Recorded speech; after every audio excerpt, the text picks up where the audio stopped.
Hey guys, I bet you're here to see me rebuild the engine in this RZR. Funny story, it's actually been, as of the time I'm making this video, it's been rebuilt for about 30 days now. It's taken me that long to go through all the footage. You can see the video is kind of long. Believe it or not, it was actually longer. It was actually 3 hours because originally it was meant to be rebuilding the engine and installing it. But obviously that was way too long, so I had to try to cut it into 2 videos. The reason to rebuild it is that Kalama longer stroke big bore kit that changes it from a 760, because that's a lie, to 833 cc. But as I was going through all that footage, I noticed a few things that made me feel like it was necessary to make a really quick introduction. I don't want to make the video any longer than it already is, but there's some things that need to be said. Starting with the O-rings in the kit. There's 2 O-rings in that kit. I don't know what they were supposed to be for. They don't fit anything. I'm pretty sure one of them was supposed to be for the stator cover, but it did not work. I had to reuse my old O-ring for the stator cover. And it shouldn't come with a valve cover gasket because it's not a top end kit, but just so you know, it does not come with a valve cover gasket. And something very important it does not come with is the balance shaft bearings. I had to go buy some from Rocky Mountain ATV. So just know that ahead of time. And another thing I wish I would have bought before I got into the rebuild was the oil pump pickup. And then unfortunately there were a couple camera malfunctions. So you'll see in the video, I start removing the balance shaft bearings and the crank bearings, and then there's nothing else. I don't know where it went. I don't know how it happened, but you will not see, you'll see one of the bearings come out, but you won't see them going in. It's pretty easy. You just take them out, clean the area, make sure the bearing's clean, and push the other one in. It is pretty simple, but I'm sorry I did not show that. The other thing is the oil pump install. I start installing the oil pump, and then all of a sudden, it's gone. I honestly can't tell you how that happened because I just had the camera sitting on the workbench at that time, recording me. So I don't know how the camera stopped itself or whatever, but it didn't show the oil pump going in. Again, it's just 4 bolts. You can only put it on one way. And the push rods and rockers, I did not show those, but I do explain it in the video how to do it. I did get it finished about a month ago. It's freezing here, even in the garage right now. It's only 37 degrees. That's why I've got a hoodie and a hat on. But it's like the highs most of the days are in the mid-20s right now. So we have taken it on a couple of rides though. I've taken it around a few times by myself. It ran great, and been putting some other parts and stuff on it, so I've done more test drives. And then we took it on a ride that was, I don't know, an hour and a half, 2 hours that we actually posted a video about.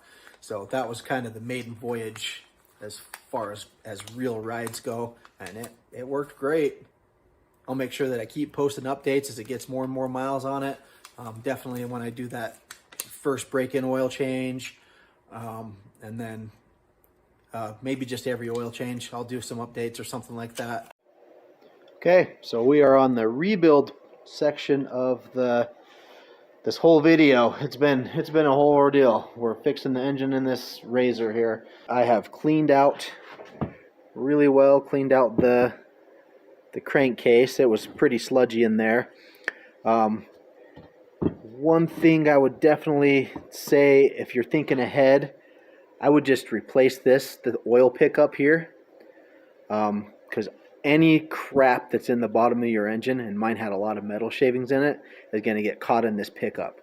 So I'm out of time and I'm out of money, so I was just able to really clean mine out, but it took a long time. And then these are 7mm bolts. I just pulled that baffle out. That way I could get really good access to the bottom there. And then once this baffle's out, then you can pull the oil pickup out with an 8mm bolt. You can see the bolt down there. Really easy. And then just kind of back flush it from this side and spray it out till there's no more metal chunks or dirty oil or whatever coming out. I just use some dish soap because that's a natural degreaser, and at the very end, after you've rinsed it really well, just get some clean oil on a cloth or something and then rub it out one more time. you'll get even more metal flake shavings and stuff out of there. So I did that to that, and this is already dirty again because I've been kind of messing with it. So keeping everything clean throughout the process of putting it together is very important. First part I'm going to do for putting the engine back together is one of the last things I did when I was breaking the engine down, and that is the oil pressure regulator. Because, especially with mine, where mine was stuck in there, you'll have to go back and watch the teardown video to see how I got it out and stuff. But mine was stuck in there. So I can't show you, but there's tiny scarring in there. This is the pressure guard, and I'll talk about that in a second, but this is the pressure guard, and you can see just from me putting that in there that it is all scratched up. I've already kind of sanded mine out, so it's moving much more freely. You'll probably have all sorts of different ideas, like maybe just boring it out or getting a Dremel in there, but be really careful. You want it to move freely, but you don't want it to move loosely. Otherwise, the oil is supposed to, if you can see it right there, the oil is supposed to kind of be able to push that up and down. There's a hole here that goes up to there. The oil pressure is supposed to be able to push that up and down to regulate the oil, if that's the oil pressure. So the oil pressure uses that to regulate the oil pressure, of course. If that's moving too freely, the oil's just going to go right past it, and then you're going to have low pressure. So you want it moving freely, but not loosely. So all I'm doing to clean it out is I've got some 3000 grit cloth. I'm kind of putting it on the end of the screwdriver, and I'll set you up here so you can kind of watch. Just kind of comes in a pad like this.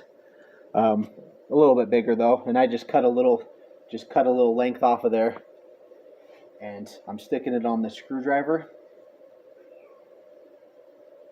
And just make sure you've got a long enough piece that it doesn't get stuck down in there. And all this is going to do is help smooth out the hole. When I first started,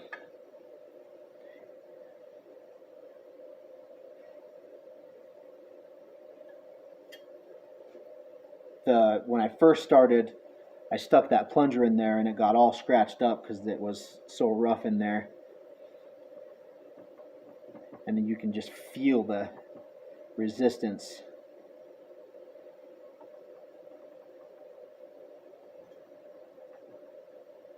And it'll take you some time. Just kind of twist it as you go. Kind of twist it around. And then just clean it out every time before you check it.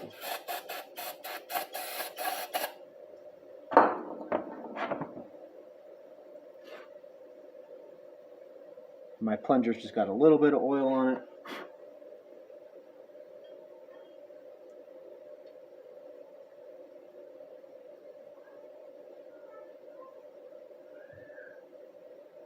And that feels a lot better, but it's still pretty scratchy.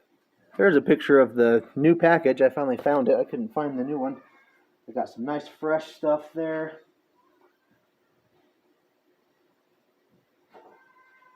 And it's a 3000 grit.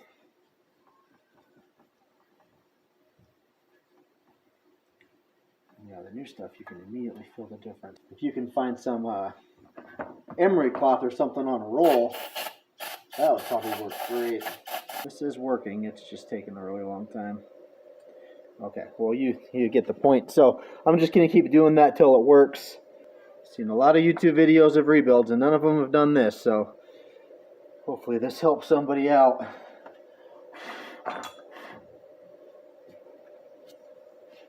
Felt like I got a really good contact on that last bit. Okay, so that is moving nice and smooth. And then you'll see if this shows up. Okay, yeah, you can totally see it. So this is an 80 grit Dremel and this is a 120 grit Dremel, and you can see they both made it really rough. But this cloth here,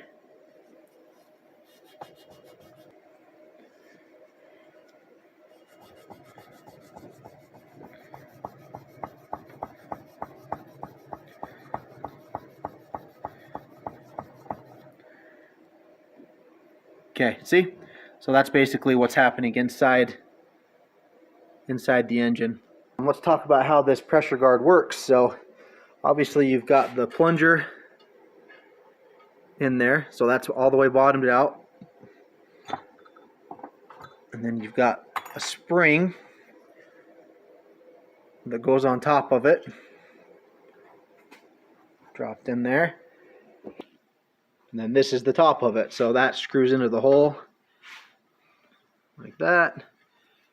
And that plunger just moves up and down in here.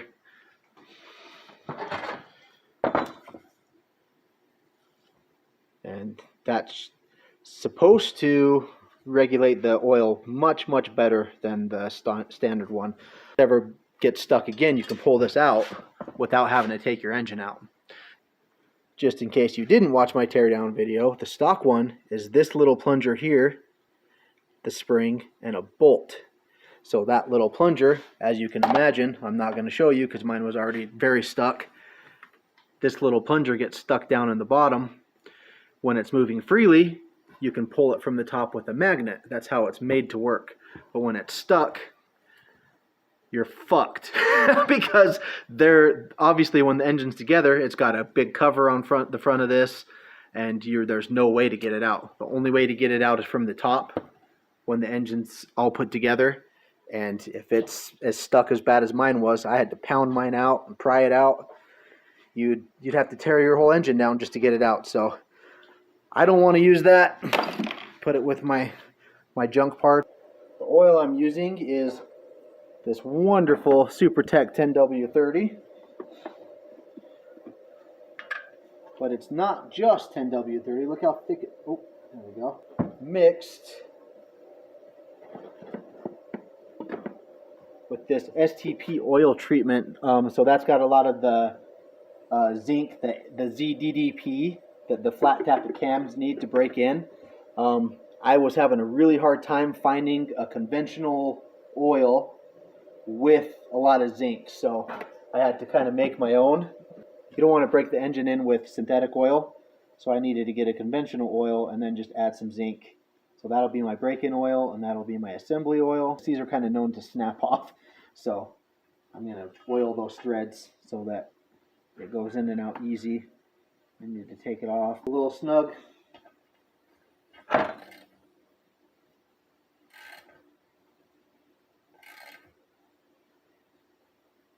Okay, just to where I know it's not going to come out of there. Okay, one very disappointing thing about the Kalama kit already is that it came with the main bearing, but it didn't come with these two bearings for the balance shaft.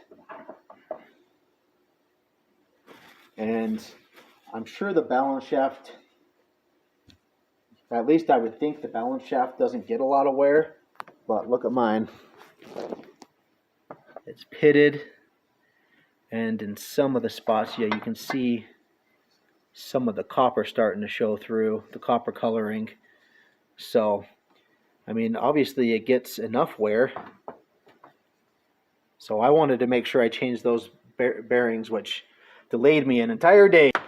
I had to get some from Rocky Mountain ATV, which I love that place.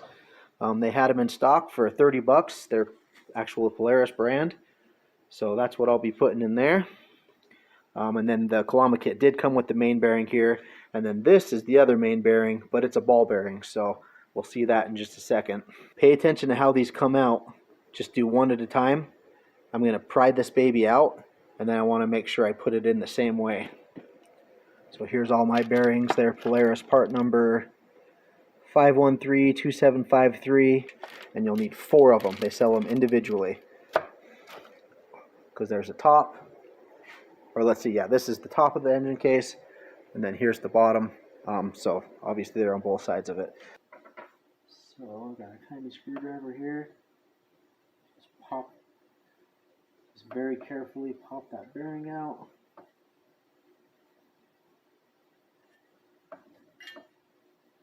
Okay, and you got the oil valley there. We're going to clean this out really well. So you can see the oil hole there. Right there's the oil hole. That's the oil valley. But the hole in the bearing was on the opposite side of that oil hole. So I'm going to put the bearing in dry.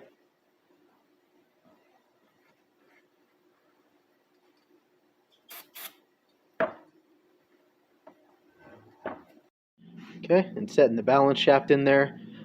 You pretty much can't do it wrong, because if you tried to put it in backwards, that'll hit. So just kind of put it in how it fits. Okay, and then the crank is a little too heavy to do with one hand, so I kind of just set it in there. Notice that there is, this groove has to line up into that groove. And then let's see. And then the front main seal has to slide on there, and it has to fit into that groove. You can see there's this extension in here, and just very carefully put it in those journals. Pick that sucker up, put that seal on, fit it into those grooves, and that front bearing is very tight. There it goes. Okay. The disappointing thing about the Kalama kit is there is absolutely no instructions. Just make sure I'm oiling this. Connecting rods are really lubed up since I'm using this to move them around.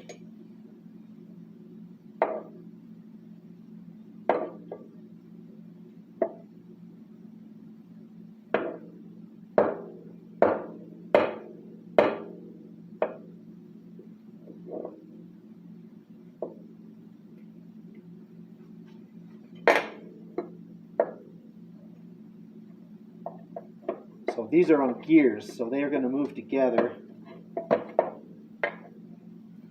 Alright, so what I'm going to do is I'm going to put the gear on there and line up the dots and make sure when those spin they don't hit each other, because this is a longer stroke crank. In case you haven't seen the other 800 videos I've done on this Kalama kit, this is a 2.4 millimeter stroke increase.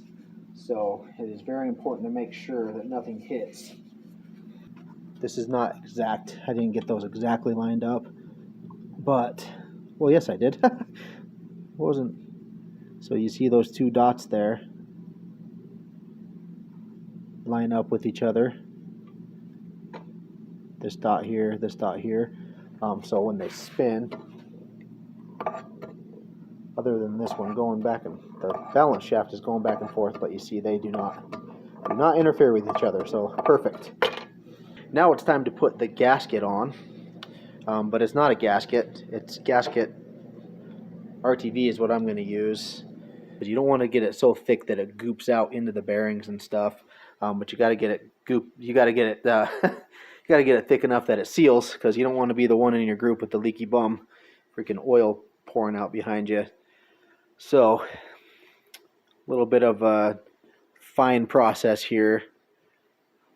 I'm not going to be able to show that, so I'll come back. Okay, and there we go. And this stuff honestly freaks me out, because if you don't put enough on, you leak oil. If you put too much on, it goops out and can get into stuff. Oh, I can already see a spot I missed. So I spread it out pretty thin, fairly thin, because keep in mind, no matter how thin you put it on, it's going to goop out. Once you torque this down, it's going to push out. So I can see a spot right here that I got too much. So I just used the pick to kind of clean out all the holes. I gave just a little bit of space right here by the bearings for it to goop out a little bit, because I don't want it to goop into that bearing space. But yeah, this stuff freaks me out. I don't work with this stuff very often. Somebody some of you guys are probably laughing at me right now, but like this is the oil pickup hole right here. So if that gets in there, man, it says to assemble the parts while it's wet, and then just finger tighten everything, and then after an hour, then torque it. So I don't really want to be moving this back and forth. I want to kind of get one smooth drop.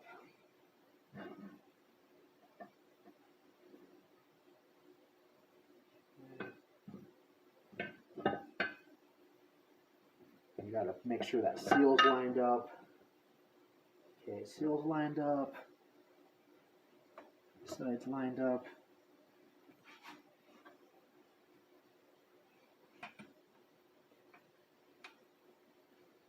Yeah, all of these have just a little bit of gasket maker on them.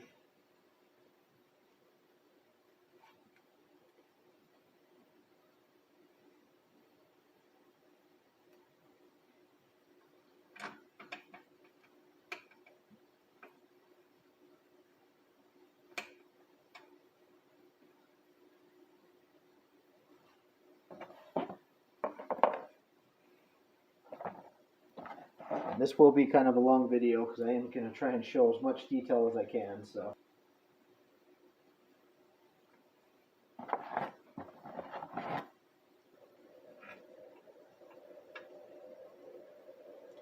two more bolts.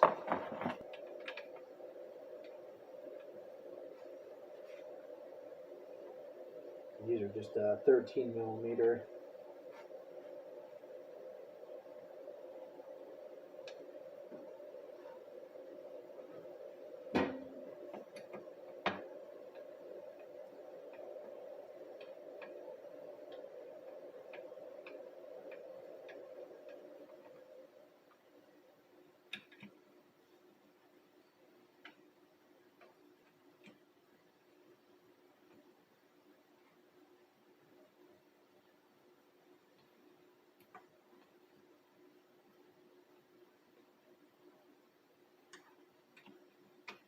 They probably have a very specific sequence they want to see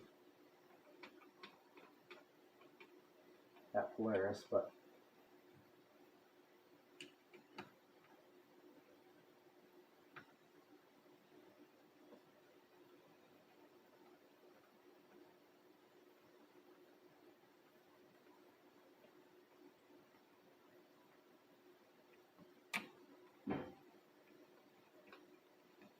there's a whole sequence on how to do this, but it basically just has you going side to side to side to side. I'm going to start with 10 pounds.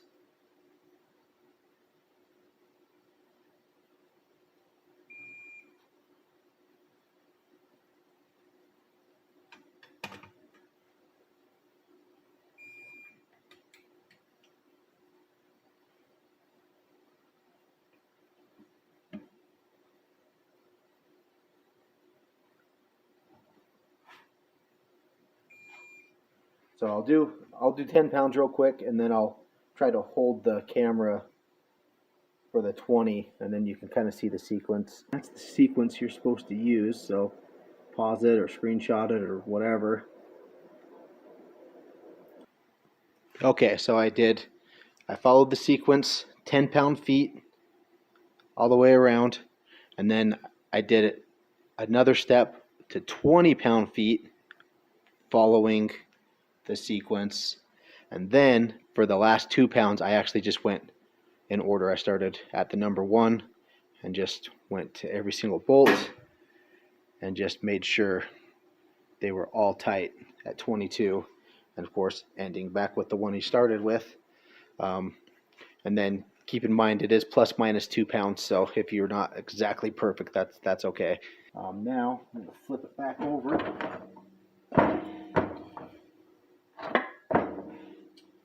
And very carefully, I'm going to spin this crank, just make sure everything spins freely.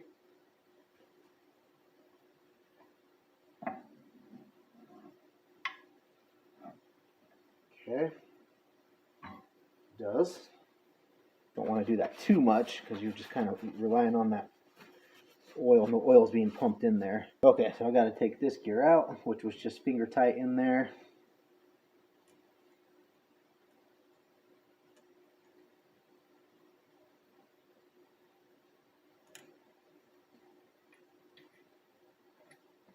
Just so I could at least have a good baseline. There we go. Of where that crank balancer would be. I need to clean out these holes because we're putting this plate on next, so that I can put some Loctite on them. I'm going to Loctite everything in here. Watch my eyes here. Probably just put this here for a second just so that doesn't go in the engine case. I mean, it shouldn't be a problem. It should just evaporate. But okay, and let those threads dry out.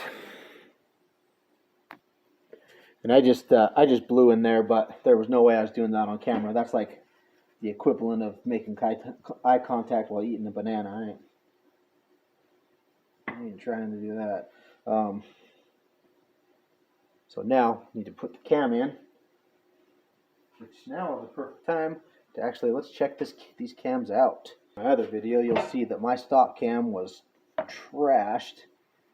So at least to the naked eye, they look identical. I mean, I don't know if the camera's really going to do the trick here, but the lobes are pointed the same way. They're the exact same height. Didn't really get much bigger. The lobes are almost dead even with the journals. So it's not like you could put much in there, much more lift in there. You could add some more duration. But yeah, it makes sense. They just based their cam on an S cam, which is great. It's a good cam. So mine's been soaking in oil for the last 4 days, so it is ready to go in. It's just been waiting. All right, and the nice thing is, if you need to, you can reach through here to help it guide it into those journals.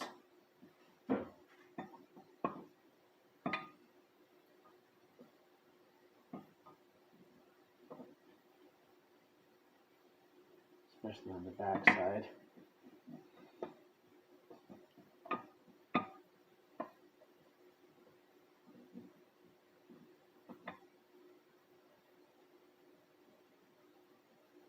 There it is. Okay, I'm going to have to clean those holes out again because there was so much oil on that. It went right into that hole. And it's working its way down. Oh, yep, it's about to work its way into that other hole. But this oil's so sticky, so I'm going to get another glove because you can't even wash it off your hands. And if you're wondering why soak the parts in oil, it seems kind of weird because, you know, steel is steel. You can't. Steel doesn't absorb things, but it kind of does. If it soaks in there a little bit, it bonds itself. The oil bonds itself to the metal. I mean, obviously not enough that you'd never have to put oil in it again. You need all these holes clear. Clean and clear. And the beauty of brake parts cleaner is it will evaporate if it gets enough time. But I'm not really using the luxury of time right now. And I've already cleaned all this, but then I put more oil and more oil. You just have to, by the time this is over, you'll end up cleaning everything multiple times. Sure those holes are all the way dry. If you got an air compressor or even like a canned air, all the better, man. You've got better stuff than I do. Kind of wish I had some canned air right now, actually. Just to make sure those holes are dry. So this plate obviously holds the cam in and holds the crank balancer in. If you're wondering why it's got top written on there, because the part I wasn't quite sure. I wanted to make sure that I couldn't get it backwards, but then once I got it out, it was pretty obvious that with the tapered holes here, there's no way to put it on backwards. My bolts are nice and clean and dry. I'm going to put some Loctite on there.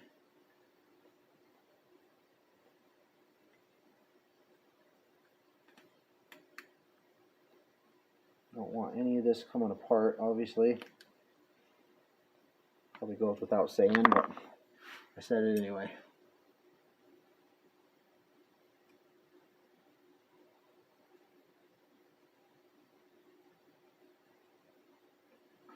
See, and that is a T30. Make sure you got clean hands. That's why I had to sacrifice that glove, so you don't get oil on those threads. Otherwise, the Loctite won't be able to do its job. I really like to have gloves, because then if you need a clean hand very quickly, you can easily just rip that glove off. Especially since most of the time my little butthead kids are running around. But they're in bed now. It's almost midnight.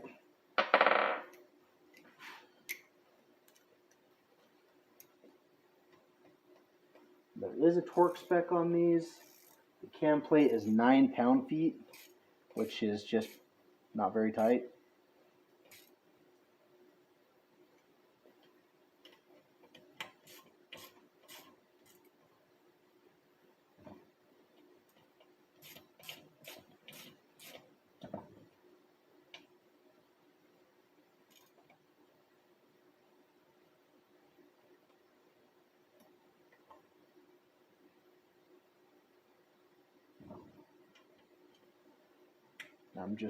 I'm not cranking it.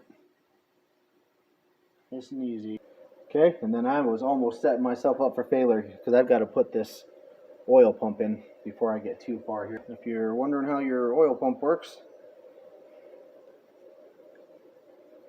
it just spins around and basically just squeezes the oil out and pushes it into those, I don't know if you can even see those, but pushes into those valleys there. You just drop those in there. See how I just dropped it through the window? It's going to be hard to keep the Loctite clean on these. Are you fucking kidding me?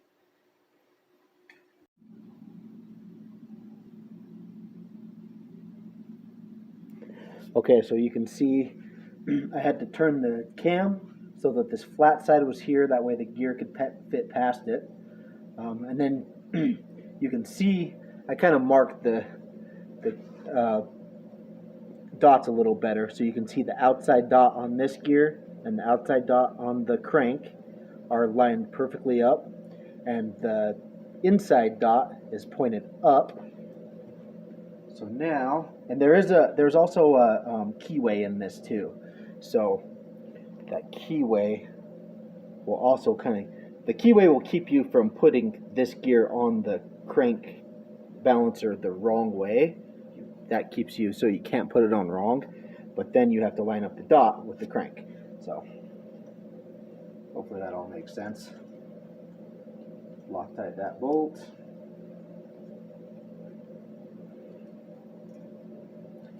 That is a 13 millimeter as well. And then you can see, in order to hold the crankshaft from spinning, I've got a paper towel wrapped around this pry bar, and then a piece of wood here, so I don't mess up the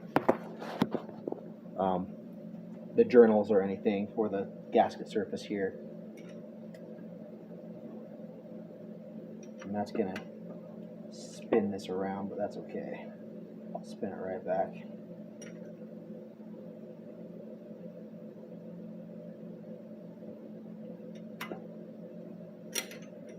And this is also 22 pound-feet. You'll see 22 pound-feet kind of a lot on this engine.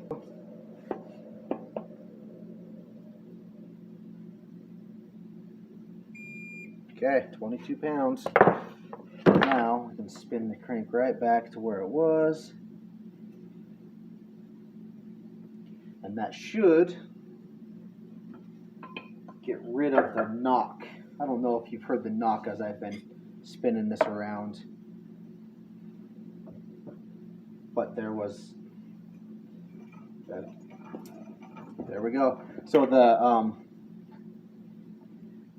if you get to this point and you're spinning around and you hear the balancer knocking on the crank, don't worry about that. It's because this gear isn't keeping it from sliding back and forth. So once the gear's on there, then that balancer can no longer slide like back and forth in the block, and so they don't hit each other anymore. They only hit anyway. So let's do the next step here. You can kind of still see the dot here. Mark it a little better. It kind of gets covered up by that washer. So it's right between those two teeth. We'll grab the gear here, and that dot there should be pointed right to it. If you wonder why I've got a bolt sticking out of there, well, you should watch my teardown video. You've also got a dot up here that this will line up with. So we'll kind of preemptively spin this cam, because we know that this dot, as compared to the hole, this is also kind of a keyway in a way. That is kind of pointed near. Let's see if I can show you. So here's the dot pointed kind of near that hole. So we know we got to get close. If we're close, we'll be able to do this a little easier. So we know we got to line these two holes up. Now we just need to line the cam up.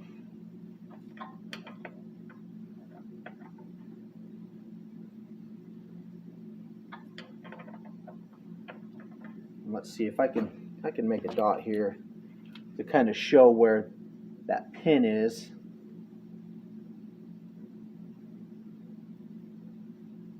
That pin's just right about there.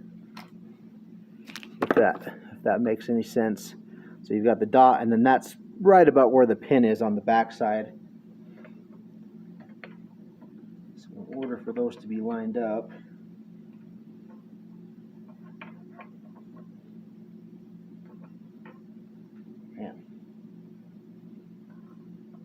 a little harder than I thought it was going to be. Okay, here we go.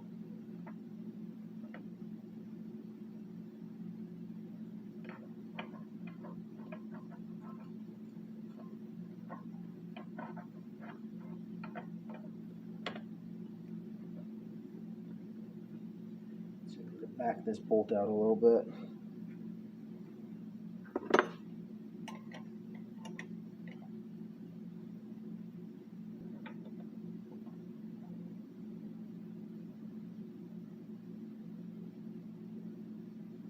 Okay, I can see what's going on here. So let's see if you can see that's two separate gears, and it's spring loaded. That's why that bolt's in there. I was trying to be all coy about it, but that's why that bolt's in there. So once I get it, the first set of gears on, the second gear is not quite lining up, so I'm going to have to get the first set of gears on and then wiggle that bolt. There we go. So I just wiggled that bolt a little bit, and it went right in. Okay.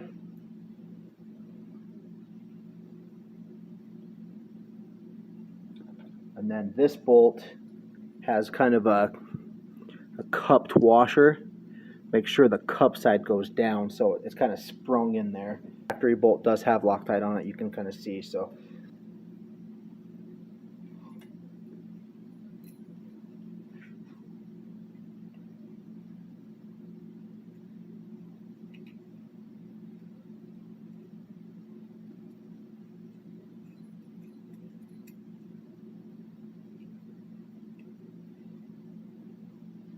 okay.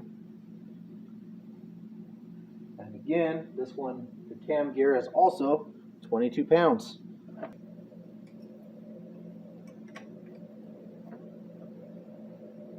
Before you get it too tight, make sure you can get this bolt out. Kind of pull on it and twist it out. There's not actually threads in there, but it kind of, before you take this out, if you put that in there, it basically threads in there. Just twist in as though it's got threads.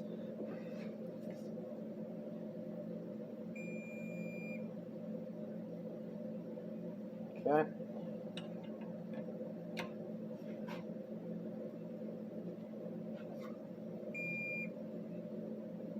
Okay, well, 23.8, so a little over tightened. Okay, should watch those gears just line up every time. Oh, whoops.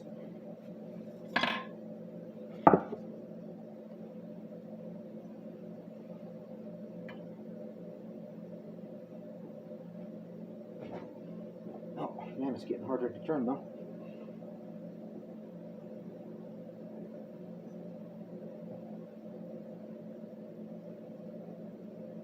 Okay, and then the cam is always going to be, it's smaller up, of course, so it's going to be opposite. It's going to be different from the crank, but the balancer and the crank should always line up. Come back around. Those all three should line up together like that. Okay, sweet. Okay, next will be the cover for this, and then just take an opportunity to oil these gears really quick while you got it open.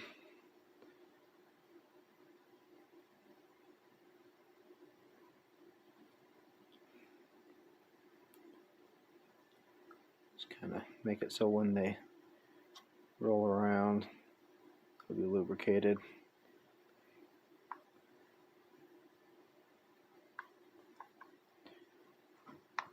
And while you're at it, put some oil on this shaft and this shaft. Okay, and then the Kalama kit did come with this gasket. So I'll put it on there. Set you up over here.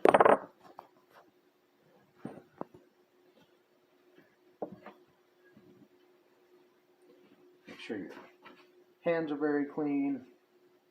Both gasket surfaces are very clean.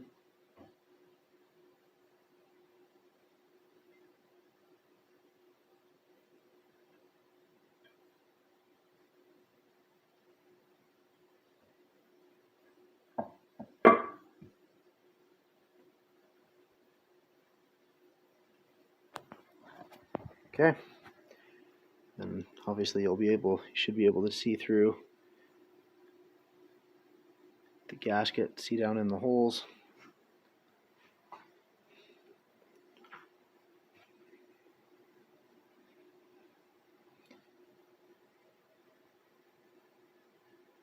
And most of the bolts are actually held in. Most of the bolts go through this cover. You can see it's actually just this guy and this guy we'll be putting on for now, so don't tighten that too much, just kind of by hand, just to kind of keep this in place, and then we'll put that cover on in a second.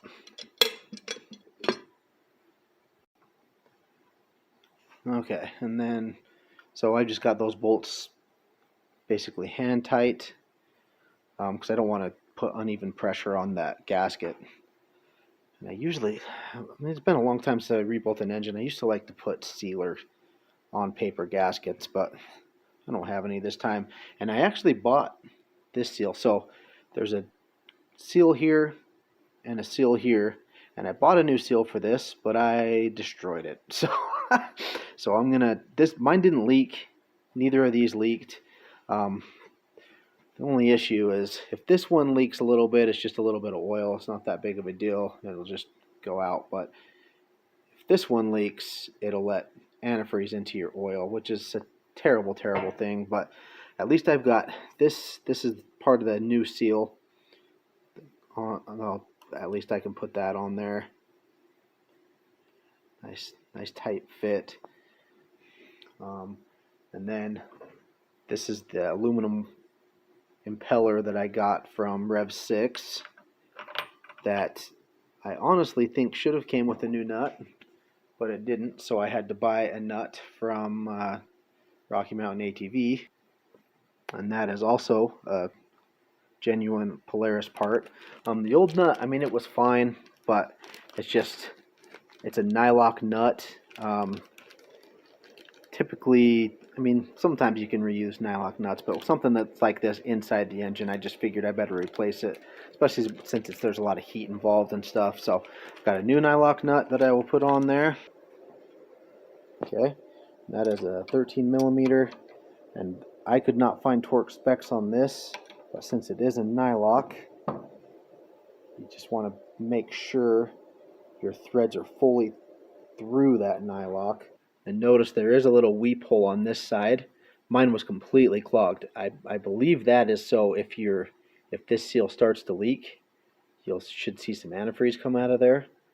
So you'll want to make sure that's clear. Just grab this guy here, and you can see the bolt holes there. You can see that this seal goes through there. Oh man, I'm losing my light. Let's see. So this electrical connection just goes through here. Just kind of look at it and see if it looks like it's going to seal. That one looks pretty good still. It hasn't shrunk at all.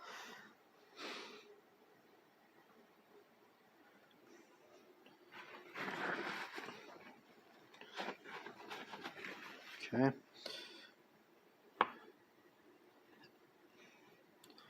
Then I'll have to line up those holes.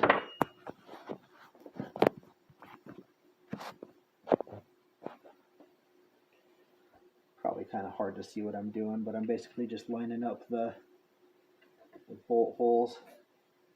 And they did have Loctite from the factory, it looks like. These are a 5 millimeter.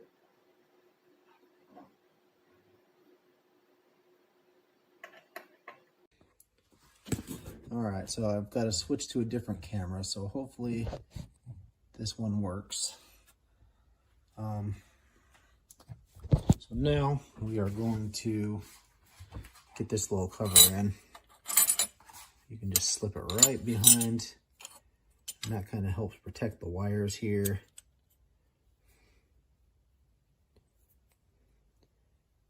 And it's probably, doesn't look like it came with thread locker from the factory, but I'll probably just put some on anyway. Okay, those are just 2 more 10 millimeter bolts.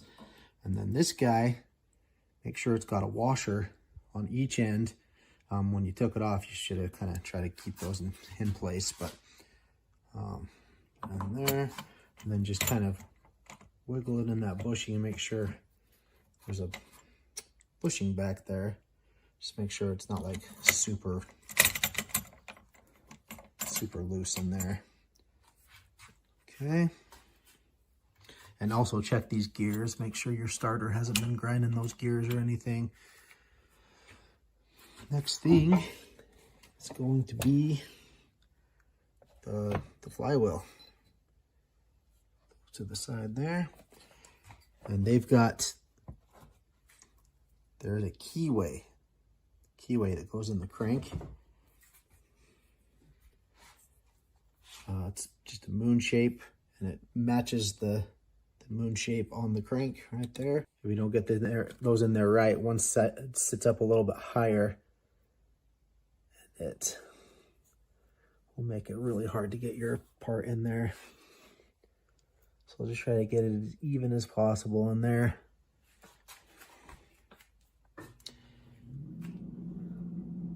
And I don't feel like that's oily enough.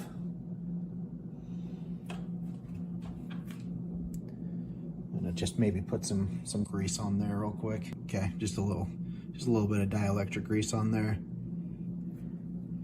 Dielectric grease is usually pretty safe especially with the being electronics right here. It's usually safe for electronics. It's pretty much safe for everything. Pretty neutral grease. And just try to line up And that is magnetic, so it can be kind of difficult to work with if you don't get it just right. Okay, sucked it right in, okay. But now the problem is getting this gear in.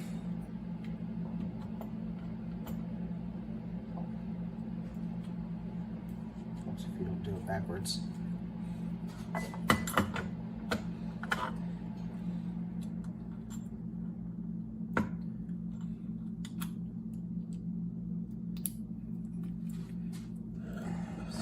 Let's see what I got going on here.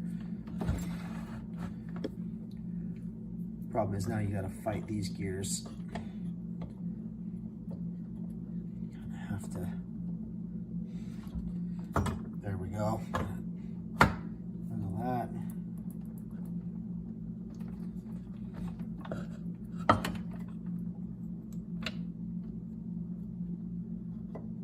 Make sure those are okay there. Okay.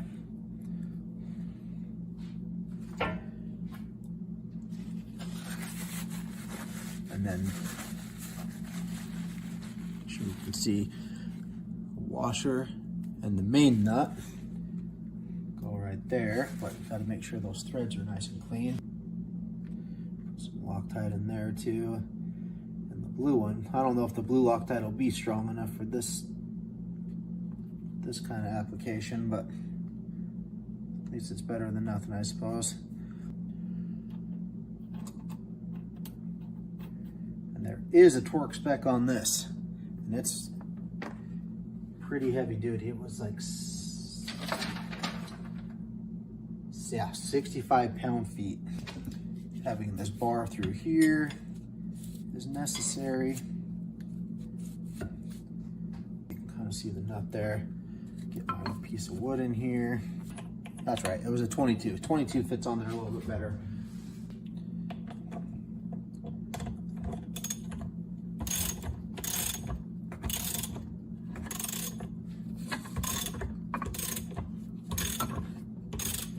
Go. That'll start to, oh yeah, you can see that. Okay, so that'll start to get some tension there.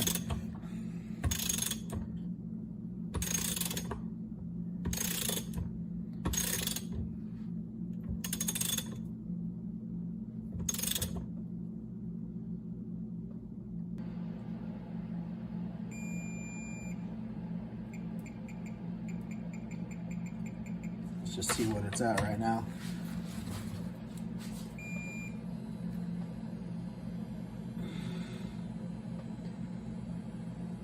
Okay, there's 65.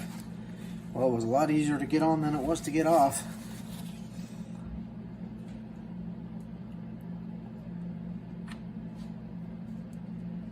I'm just gonna give it a little tap.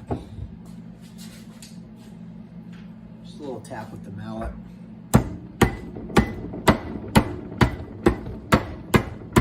And then just recheck that torque. I didn't even have it set at 65. I was just kind of seeing what I could do. Just watched it when it hit 65.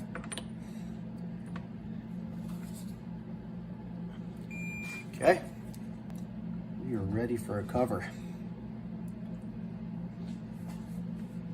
And of course, see, that's why I wear gloves, because I need clean hands now. Okay, and then when I was taking this apart, I was all worried about keeping these bolts in the right spot. But upon further inspection, even though it looks like they're all sticking out, and obviously they're sticking out different lengths, so it makes it look like they might be different bolts. They're all the same bolt. They're all the exact same bolt. So you don't have to worry about mixing those up. Just dump them. See, you can see they're just all the exact same length there. Close enough. So we got two covers here. One of them being the flywheel cover, and it does not have a gasket. It has an O-ring. O-ring just kind of goes right in that groove.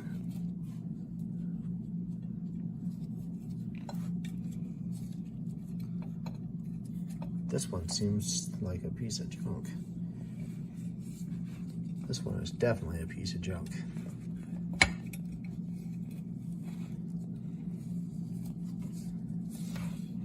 Wow.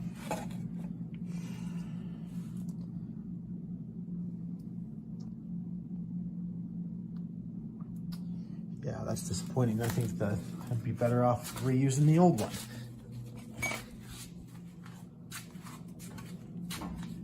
Yeah, this one's way thicker. All right, well, this whole Kalama thing was kind of an experiment. That experiment is, yeah, we'll have to see. You can see the difference in the thickness, huge difference in the thickness. That's the original one up here. That's this one, so I don't have much of a choice. I'm gonna have to reuse this guy.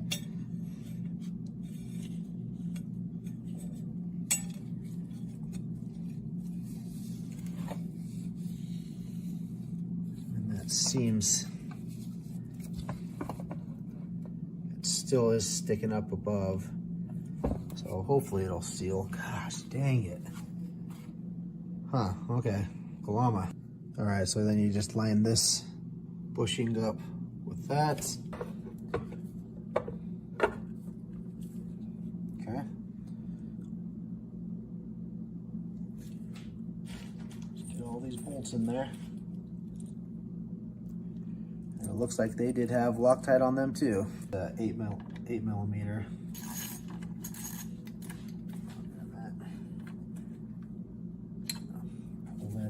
Bit. This cover is not very easily serviceable in the engine bay, if I do remember correctly. So if that O-ring fails, I'm gonna be pissed. If I was really smart, I would order another O-ring. But it's 3 in the morning and I'm not making good decisions right now. But that Kalama O-ring was a no-go, man. There's no way, there's not a chance that would have sealed. At least the 13-year-old factory one has a chance.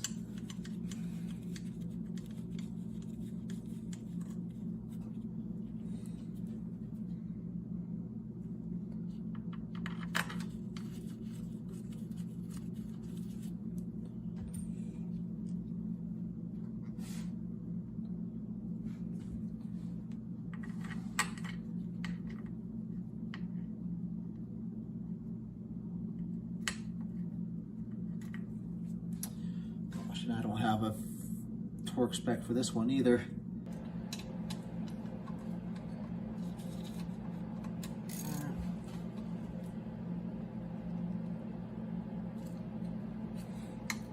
I'm just kind of, I don't have a torque sequence for it either, so I'm just trying to just evenly tighten this on.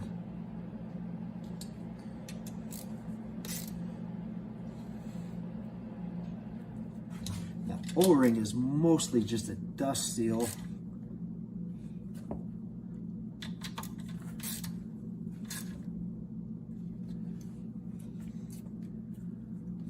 All right, let's just check them all.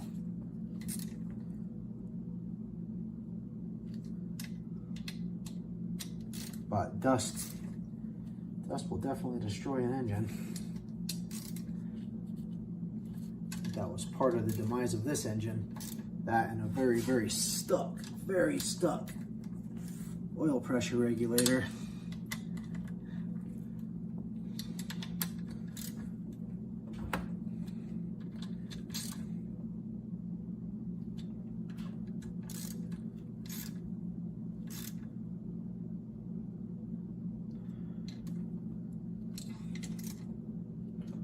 Okay, and I'm just going around one more time just to make sure they're all even pressure, because sometimes when you do stuff like this, you tighten a couple in one spot and it makes them loose in another spot.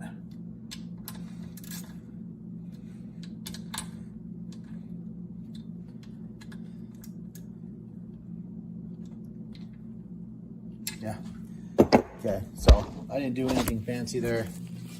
I just kind of like crossed here to here to here to there, just so it kind of would start some even pressure. And then I just went all the way around. So, let's see, there was one more thing in my parts there. I had all the parts here that I had to make sure I put in before I put the engine in the car. And this was one of them. It is really hard to get to in the engine bay, but really easy to get to out here. So at risk of, it's also like a $200 sensor. So I think I might actually put the engine in first. And then, so I'm gonna put this over with engine in parts here. And we'll make that tomorrow's problem. But I'm afraid when I'm trying to wrestle it in, I might smash that. I might smash it, but when it's in the car, it's like down here at the bottom. So it's really hard to get to. So maybe I'll get it in the engine bay, turn it up, put it in, put that sensor in, and then bolt the engine in. But here we go. Got a lot done today.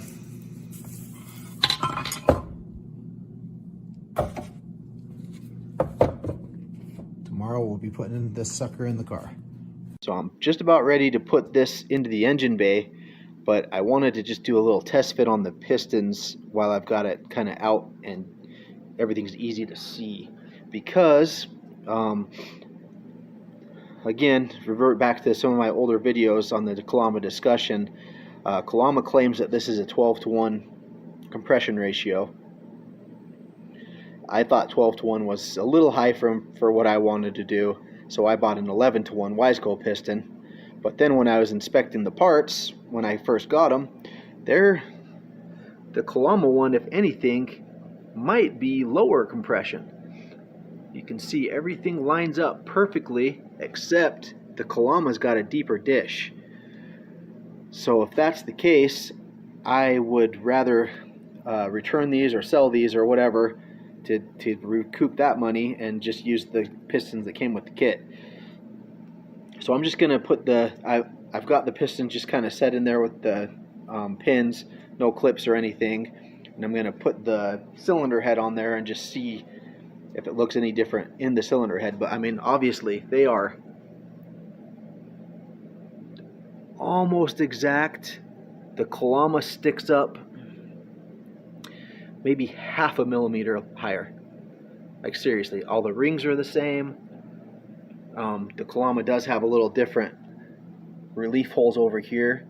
These are all the holes on the pistons are all the same, and the holes on the Wiseco are small on the side. You can kind of see that, but the Kalama held 24 cc's of liquid, and this one only held 20 cc's of liquid. So that's a deeper dish, which would mean less compression.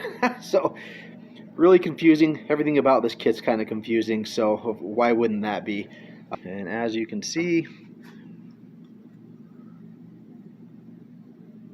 they're the same. So yeah, this Kalama kit just gets weirder and weirder. But yeah, if anything, this is going to be less compression, I would think, or maybe dead even, just because it does stick up a tiny bit higher. And I'll go over a little more how to put the pistons and stuff in, but I was just doing a test fit, and this doesn't have the spacer yet either, so they won't stick up above once the spacer's in there. They should be just about dead even. But okay, one more Kalama mystery solved. Okay, so I just need to get the engine bay ready, kind of get some of this stuff out of the way. I don't want it like falling back into place while I'm trying to wrestle that thing in here. It's not super heavy. It's about 65 pounds, but a little bit awkward, and I've got to be able to line up these holes here, there. Those studs go in those holes, and then there's a engine mount that goes here that's just kind of in the way, so that's out. And then there's a plate. Oops, oh boy, there's a plate that goes here. So those are the 3 mounts for the engine. Here, here, here. I'll have to do it off camera, so I apologize for that. I don't have anybody to help me today, and I just can't get the right angle to hold the camera. So it'll be in there in just a second. Okay, and it's not too bad. So when I pulled it out, I actually yanked it out through the side there, but putting it in was actually much easier, just going straight down from the top.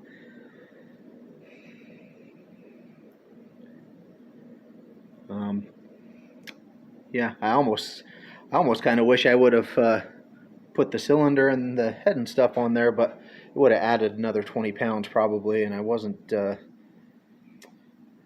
trying to make it as light and small as possible. So before I get too far, I need to try and get that that sensor in that I was talking about, because you can see now it's pretty, well, I don't know, it's not too bad. It's just right there. So let me try to get that sucker in there. And well, yeah, now you can kind of see what I'm talking about. So if you had to do this in the car, like if you have to replace the sensor when everything's installed, you would definitely have to take all the engine mounts. Yeah, totally unmount the engine to pull this up, because you can see there's not enough space there. So that's definitely going to take 2 hands. But luckily my engine's not bolted in, so all I got to do is kind of tilt it and put this in there. Okay, and you can kind of see what's going on here. I've got and see the engine mount bolts down there, or I've just kind of got it propped up a little bit. So now I've got enough room to put this sensor in, but no light to show you, I guess.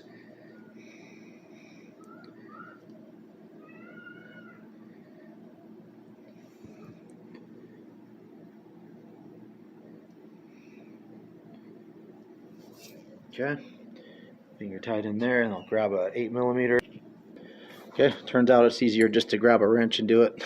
Do it with a wrench. Okay, so I ended up having to take the bolt back out, and then once I kind of was able to jiggle and twist it in there, it went right in. And I pray to the good Lord above that that flipping sensor does not go bad. Oh, because that's a job right there. There's no easy way to do that, because the sensor itself is so long that you wouldn't be able to pull it out. You'd be able to get the bolt out maybe. This will be my break-in oil filter, and the Napa Gold one's not any cheaper than a Polaris one, so I didn't save any money here. I was just able to get it quickly while I was at the store, so that's why I'm using this. I'm just going to pre-fill it a tiny bit. It goes in sideways, so obviously you can't pre-fill the whole thing. But if I just do that,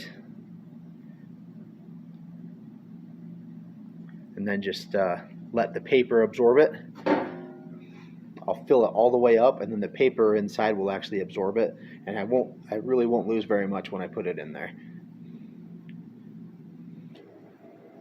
Okay, and it'll be just a little trickle.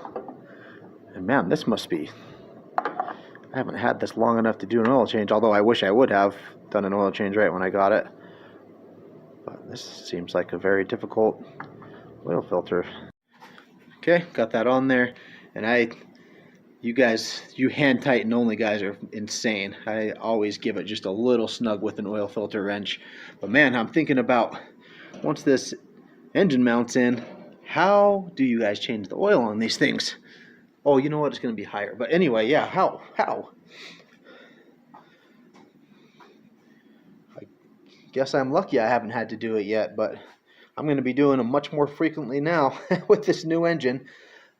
What I'm going to do next is get all those engine mounts in and then start working on that top end.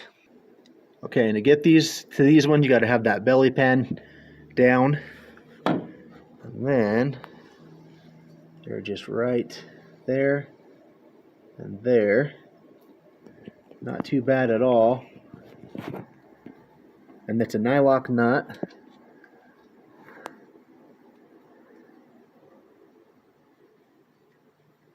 So, I mean, technically you should replace nylock nuts every time you take them off. I'm gonna go ahead and trust these ones. Okay, so it's just a 14mm head.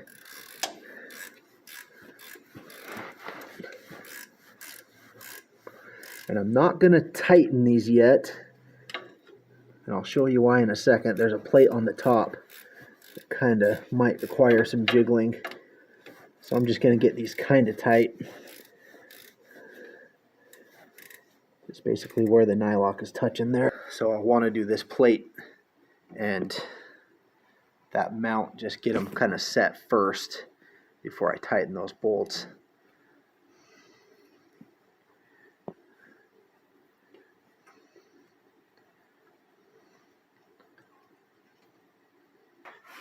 Okay, so that plate just sits in there. Okay, so I got those cleaned up, put a little Loctite on there. You can kind of see the little blue in there. And then I'll just leave those very loose. Next thing's going to be this engine mount here. And you can see the bolts there. It just sits. This here at the bottom.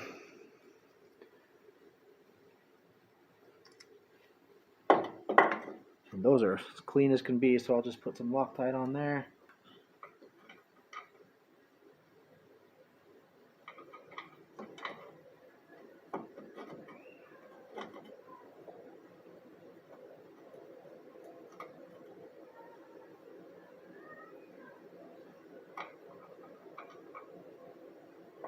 And then just leave those a little bit loose to make it easier to do this one. Kind of have to lift the engine up, jiggle it in there. So a 9/16 fits on there nice and snug.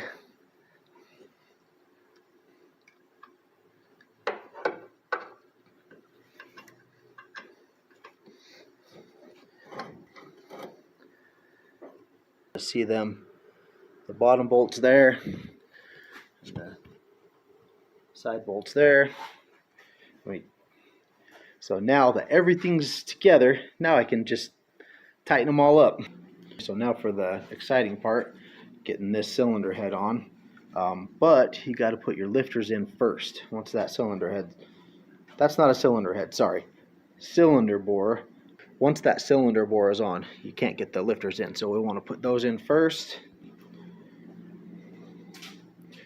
Mine have been soaking in oil, so they're going to be messy, but they're going to be oiled. Okay, and those were so goopy that I couldn't even grab my camera to show putting them in. But I'll just show you with the old lifter. The flat side goes down, cup side goes up, as you can see. And just pay attention as you go in there if you feel any resistance or anything. Hopefully you were paying attention earlier when I said to do that while the engine was apart, in case you have to like get some emery cloth in there and smooth it out or something. But just kind of pay attention again as they go in. Make sure there's no resistance as they go in. And that's it. Now we're going to have to clean this gasket surface really well. And don't think, oh, I already cleaned it up earlier. It should still be clean. Every time you do anything, there's a possibility you got that dirty. And this is some of the oiliest oil I've ever oiled, so where that dripped out, I gotta quadruple check. And the Kalama kit is kind of goofy. It has a spacer, so it has two gaskets.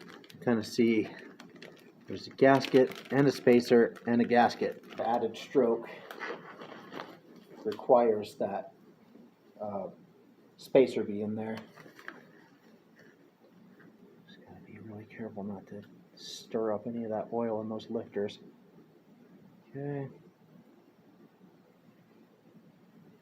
And then the spacer, not a super thick spacer, very thin, but apparently just enough.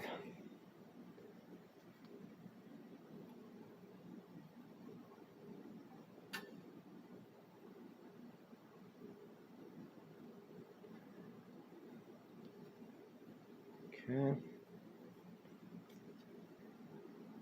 I guess it shouldn't matter. Okay, so we got our little system in there. And now, got to get those pistons set. Oh, but piston rings. We got to do piston rings. The instructions are extremely vague. They don't talk about what the gap should be or anything like that. So that's not going to be very helpful. But you can find it on the internet pretty easily. Luckily, I've got this. The Wiseco pistons came with some pretty good instructions, so I'll just use theirs.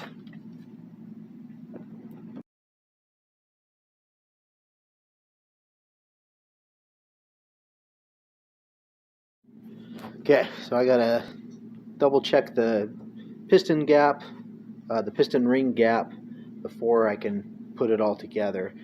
So what I've done here is just kind of labeled everything, and that just helped me from getting upside down. So looking at the exhaust, so this is basically looking at the engine from this view, exhaust port out. So I've got one on the right, two on the left, one on the right, two on the left, and the arrow. So for the pistons, I've got this arrow. The arrows will point towards each other. So this is for the left. You know that because the intake valve is on the inside of the head. It's that one. And it's got a bit bigger clearance for the bigger valve. And of course, same thing for one. The arrows will end up pointing to each other, this direction. Oh, sorry, the arrows pointing to each other, so the piston's in there like this direction. That just makes it so when I check these rings on number 2, I don't accidentally switch them to number 1 in case they're different. We'll see. They might not. Hopefully, cross my fingers. Hopefully I don't have to gap them at all. But yeah, Kalama didn't send anything about gaps. There's no instruction on gaps, how to gap them, how to place the rings. I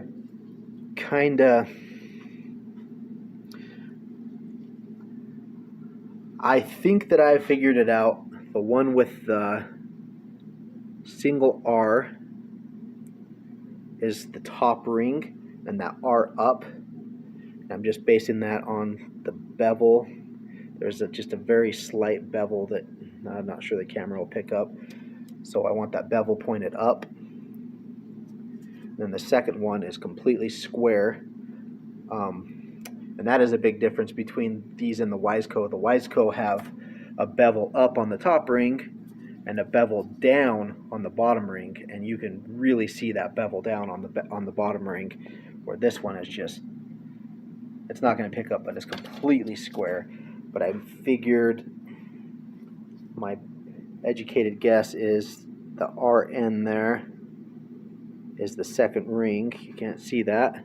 That's an RN there, that's kind of that shiny part, and that side up. And then the oil rings, doesn't matter, just make sure you put them in there right, and we'll go over that in a second. I'm going to check this number 2 first. And I'll start with the bottom with the oiling rings. Keep this cup of oil handy so I can kind of continue to keep these cylinders lubricated. And you do not have to, if you're using a new cylinder, you don't have to hone it or anything.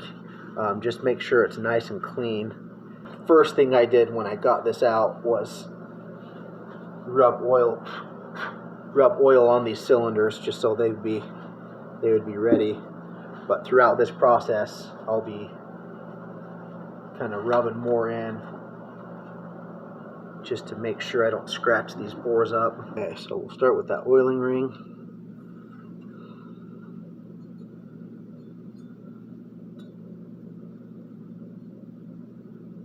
Just kind of use the piston to square it. And we want a 0.010 gap. It's probably more like 0.015. Okay.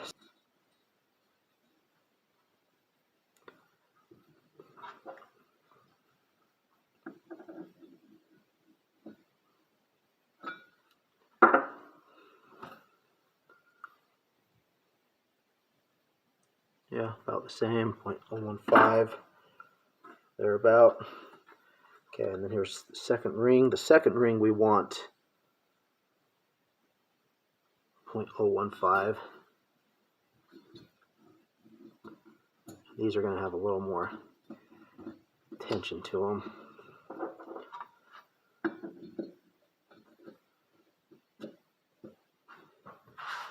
Kind of use the rings on the side of the piston to make sure it's in there flush.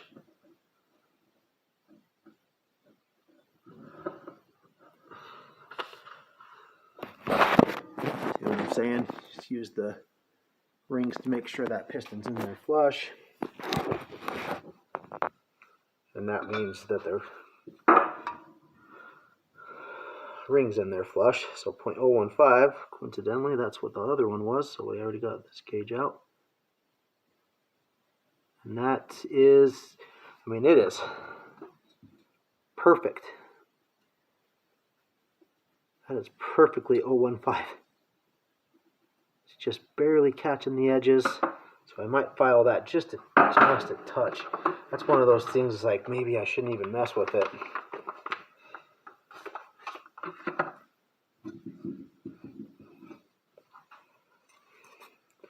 I just got a file here, but it's just a hair tight. Okay, and then after you do that, just kind of make sure you file any sharp edges off. These piston rings are extremely sharp.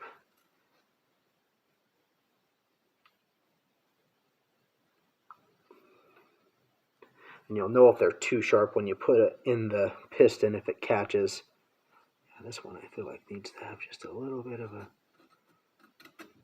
smoothing. And a little goes a long way. Don't overdo it. Just try to kind of get whatever edge is on there off.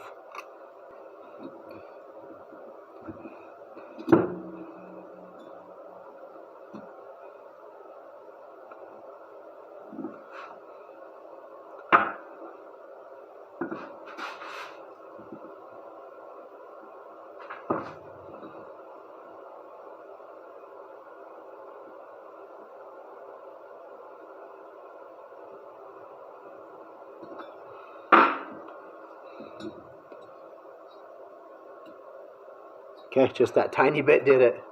And that is about perfect. Okay.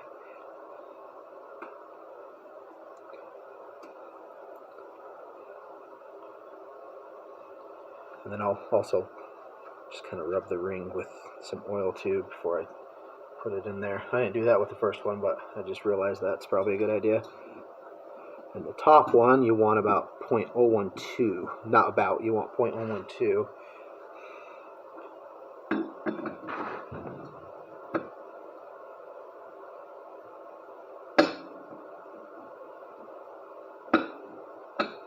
And that one doesn't want to go square.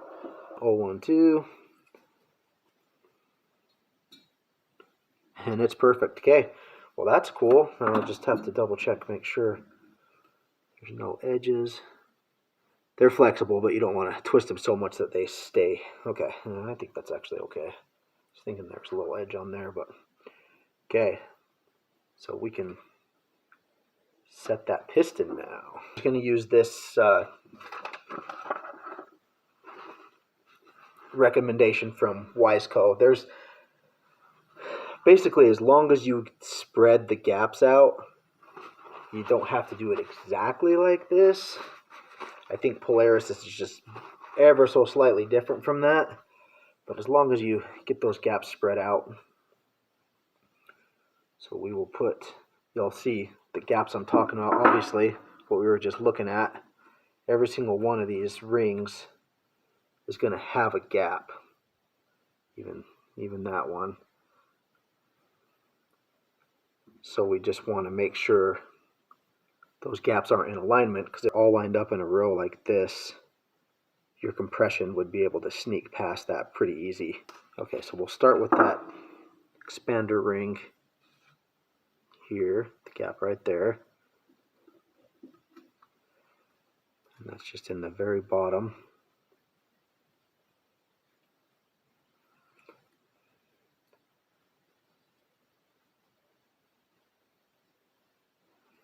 You can see those kind of butt up against each other there.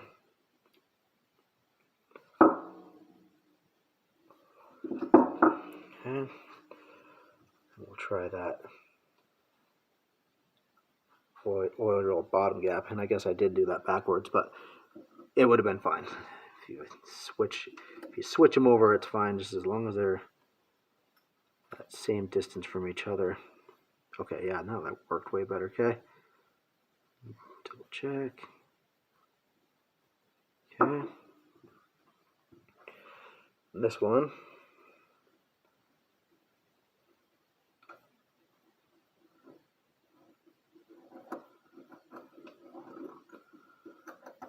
Okay, those are the light-hearted ones. They're not going to put up too much of a fight. And now we've got our second ring, second compression ring right there. So we want that gap to the side here.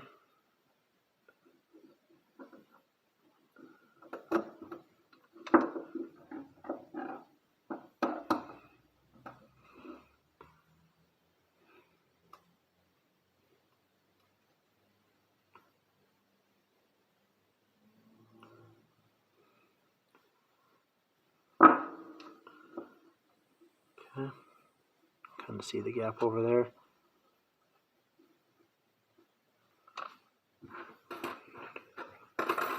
And the top, exactly opposite of that.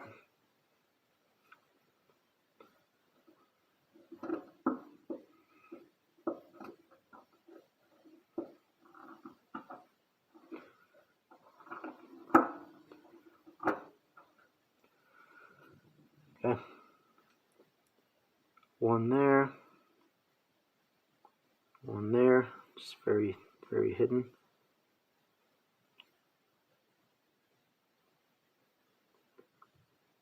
Okay, and one there, one there. Okay, try not to jumble that around too much. Okay, 2 pistons. So now we are ready to clean that cylinder up again. Well, actually, we will preload the circlips. So, like I was saying, this is basically looking at the engine from the side of the vehicle. This is the exhaust here. I'm going to insert, take the gloves off here, put the circlips in just on this side, because once I'm in the engine, I can see I've got more access from this side. So we'll just preload some circlips here. So that was probably one of the most enraging things I've done in a long time, but I finally got it. It's hard to explain how. You use this gap here, and you stick the one end in that gap, hold it tight with your, well, I was able to do one with my thumb, the other one I actually just held tight with this. Just be careful not to mar up the inside, the smooth part inside, but as long as you're careful. I held it in with that so I didn't stab myself a bunch of times, and then just kind of pushed the rest of the ring in with this tiny screwdriver. Okay, so I'm just going to dip the end of this in the oil and just kind of start it in there in the piston. Oh, there we go. Just going to start it in the piston.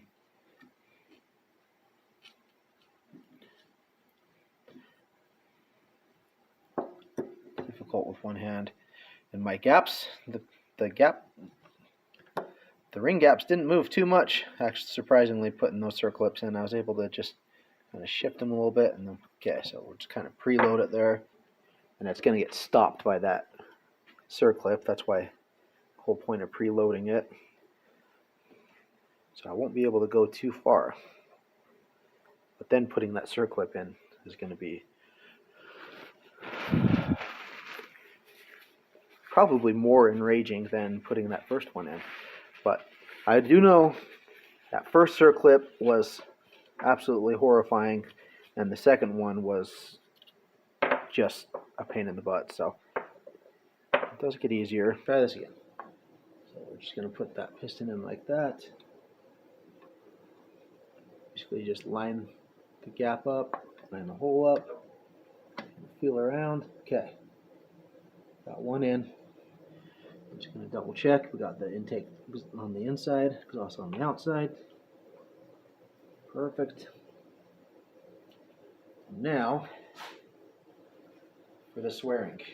This part's pretty scary because these sometimes like to go flying. What I'm trying to do. So basically you've got the most space there. Put that in there. Then you basically just hold one end of it and kind of force this end in with the screwdriver. Not a chance I'm going to be able to show that. Oh, maybe on the other piston. We'll try. A lot of people put. Okay, here we go.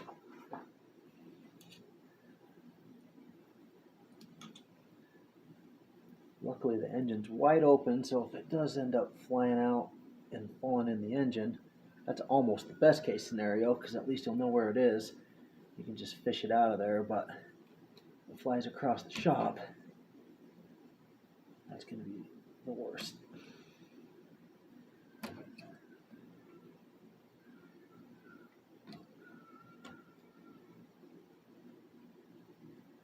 That's why I like that. There we go. Oh my gosh. Okay, that wasn't terribly bad. Kind of see it in there. And my factory pistons I was looking at are the exact same way. They've got the gap. They've got this hole, and they've got the gap right next to it. So I'm assuming that's how they do it there too. That was a big reason for writing the 2 and the 1 and the arrow and stuff, because it gets really easy to get kind of turned around once you start getting you're working. Okay, I'll be working on this one right here.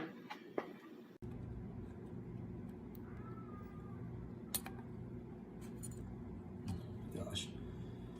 Okay, well, guess I'm gonna be raging again. I was thinking that last one was too easy. Pay for it with this one.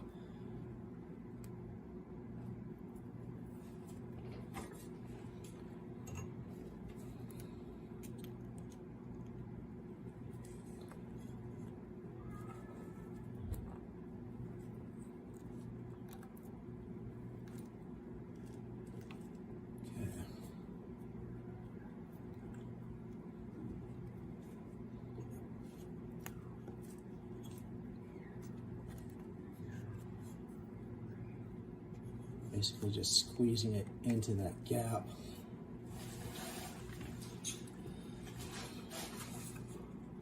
And then just trying to shove it in there. I feel like there was a "that's what she said" joke in there somewhere.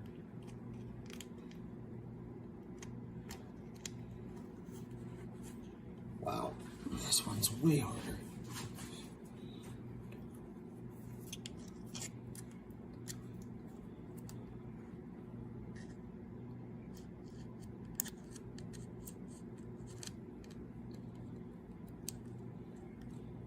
Using the pliers, so for one, so I don't stab my thumb, but also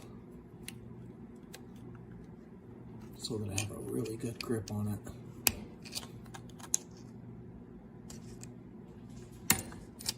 There it goes. Oh crap.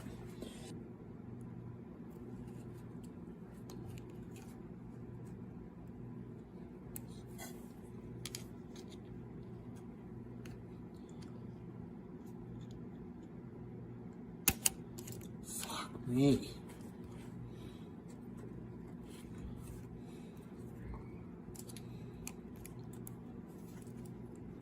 Gosh, that other one went so easy. I thought I was getting good at it.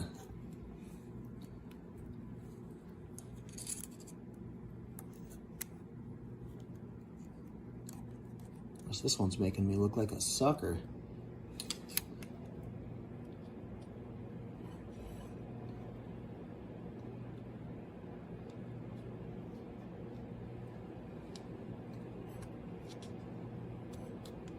Got it. Okay. Got it. In there. Not sure if that was going to be helpful at all, but there it is. Pistons are secure. Okay, I just rubbed that cylinder one more time with oil. And I was planning on soaking these piston rings, but I didn't. So let's see. Kind of get it over the top there. Just kind of push the rings in, okay?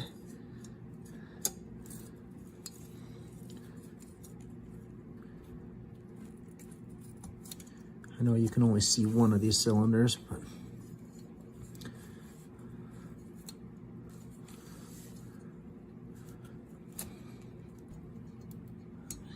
feeling the backside, kind of trying to put the backside in first, and that pushes the ring out, and then I can just push on that.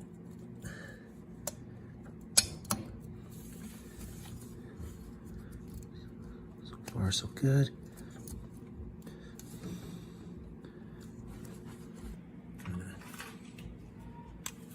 See what's going on here. I've just got the oil rings all that, oh no, that one's still got a compression ring on that side. But see, I'm just getting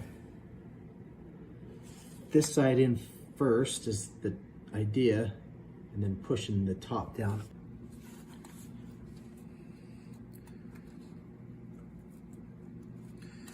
Got it, okay.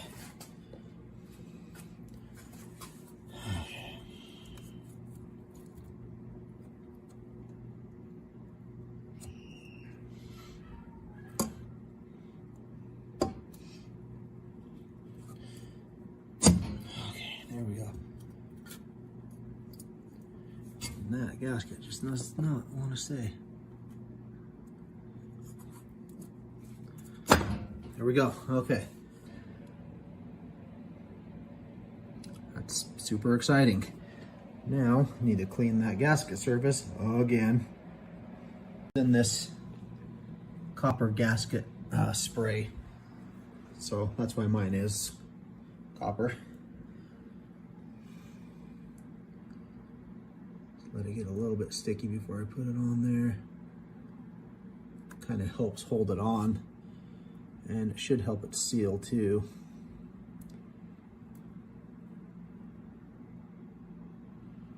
Except for I am very premature here because my flipping head's not clean. Fucking shit. Two little butt heads. One bolt there.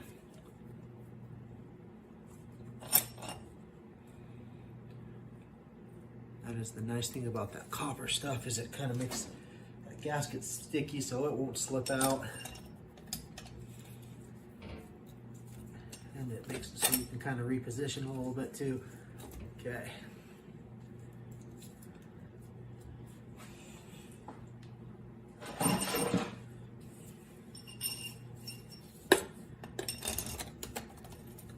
Make sure all the bolts go in.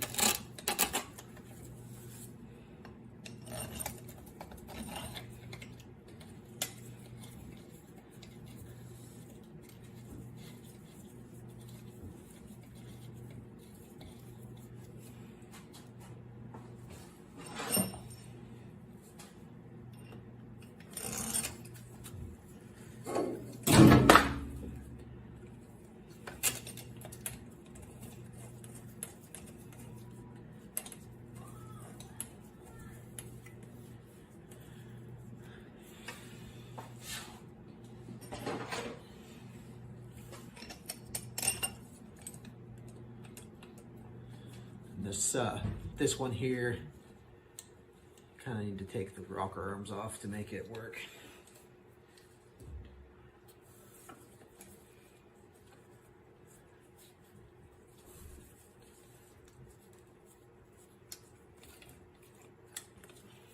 Okay, now I can go.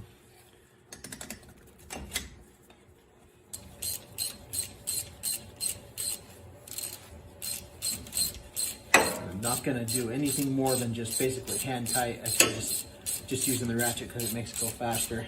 Don't know what the proper way to check valve seal is, but I was able to fill my valve chamber with seafoam and none of it leaked out, so I think I've got a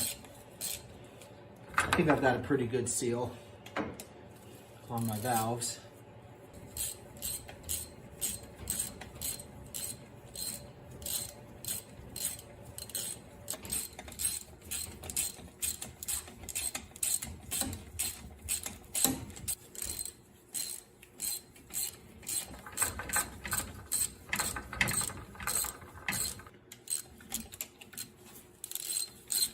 So there is a torque sequence on these.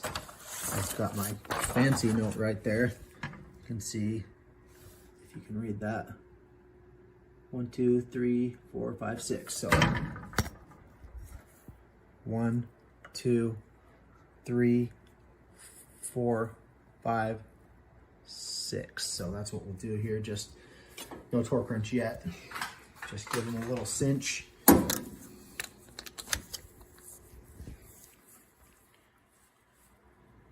1,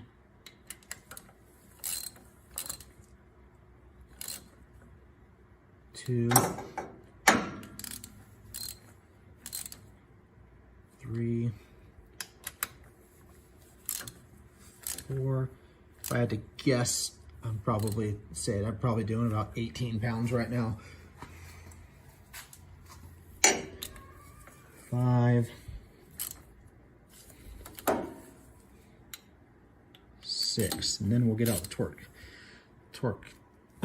wrench. Okay, and I'm gonna start at 22.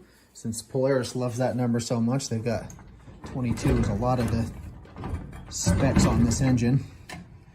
So let's honor good old Polaris by starting with 22.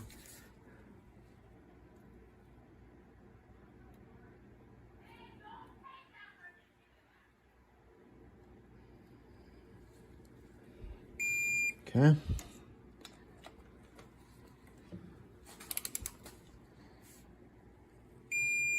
Okay.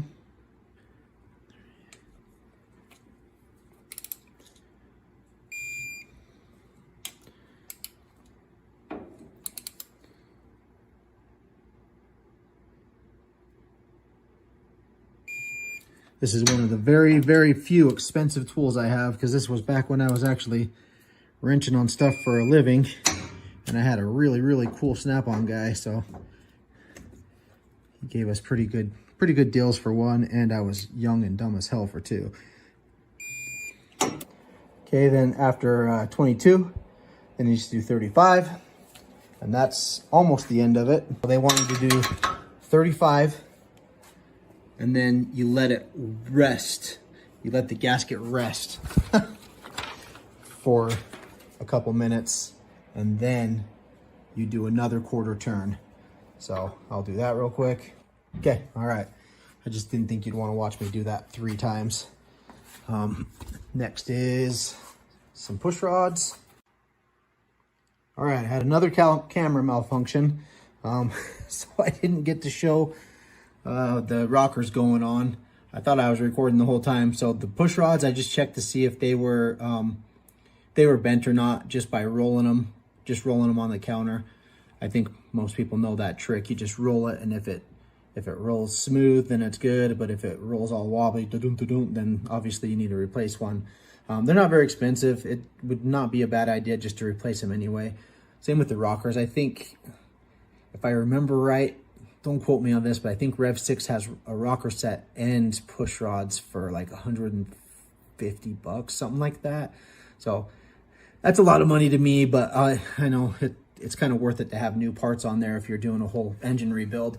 And then the rocker arms are just 22 pound-feet of torque on there. And I just did, just straight across, I did 11, 11, 11, 11, and then 22, 22, 22, 22, just like that. At the tough part of this project where I'm just so done with it.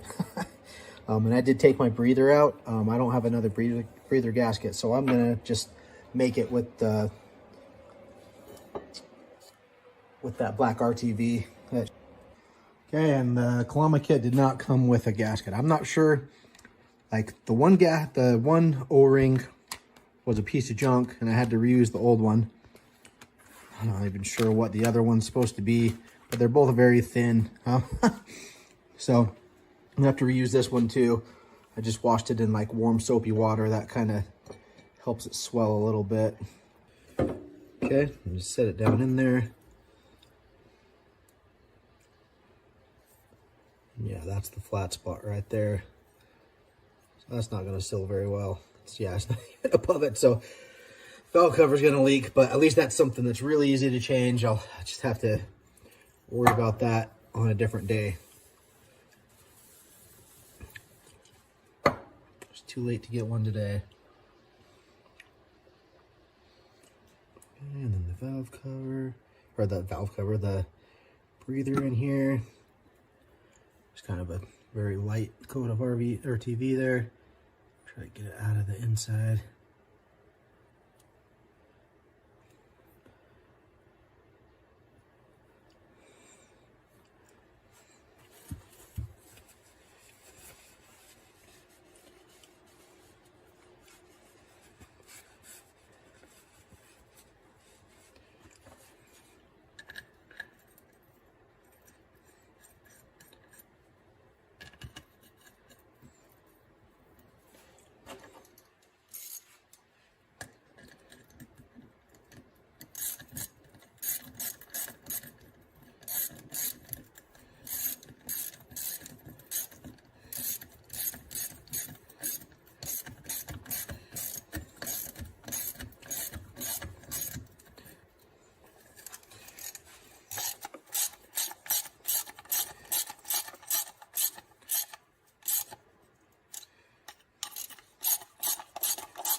Maybe on there.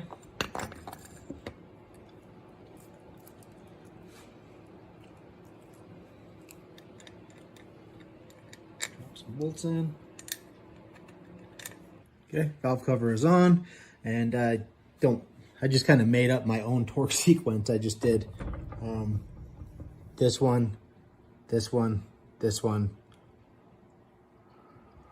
this one, this one, this one, this one. So yeah, you didn't even see that last one. It's not super important since it's an O-ring, but just try to spread your torque out evenly. I did a little bit tight, and then I went back and tightened again, and then just did a circle to make sure I got them all. Before we prime it, we're gonna hook up this oil pressure gauge. This is Equius Performance gauge that I got from Amazon. I'm not sure if this will be the final one I use, mostly just because it is I love that it's a mechanical gauge, but then you have to, if you're gonna mount this in the dash, you have to put this hose all the way from the engine back here, all the way up to your dash. And this hose isn't enough for that. So I'm not sure what I'll do there. If I'll just get more hose, or if I will get a different gauge. A digital gauge might be a little bit better for this application. But the way it works, this gauge did come with the perfect fittings for the to mount to this engine, so that's cool. And then you've got, I'll show you how these fittings work. It's just basically a compression fitting, so once it's tight, you can't pull that baby out. Same thing on here. So as you pull this out, I'm gonna lose a piece here. There's a little valve in there. That's your compression fitting there. So you can leave that in there. End of your hose, Stick it through there. And into the back of the gauge. And then just kind of tighten it on as much as you can, and then grab your wrench. It's a 7/6. Nope, sorry. That one's a 3/8. Okay, and there it is. The other end, of course, I've already tightened that one.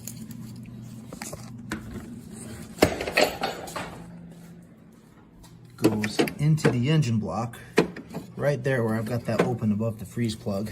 And this is something that I highly recommend, nay, insist everybody do on their RZR. Very important to monitor your oil pressure in these things. And I forgot to mention that I am using this thread sealant on the threads here. So this is real time here. Try to watch this oil pressure gauge here. Okay. And like I said before, I don't have the ignition coils hooked up or the fuel pump. So we should just be able to watch that oil pressure build without starting it. There you go.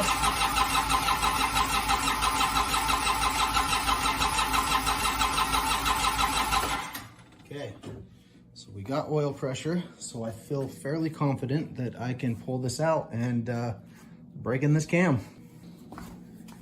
We'll plug in the fuel pump, plug in the coils. Let's see, we'll go with number 2 first.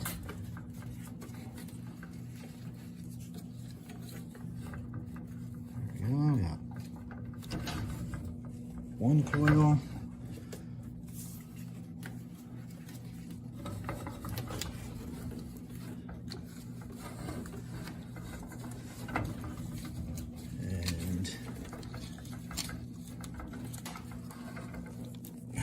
Can't even see that. Okay, there.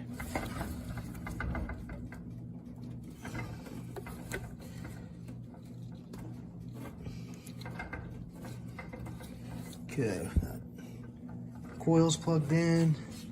I just need to make a pathway. Okay, so I think I'm ready to do the cam break in.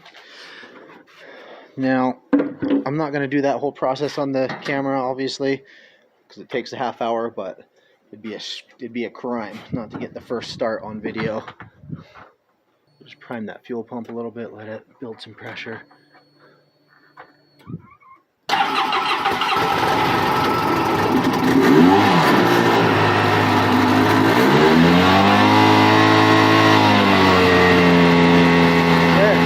it runs.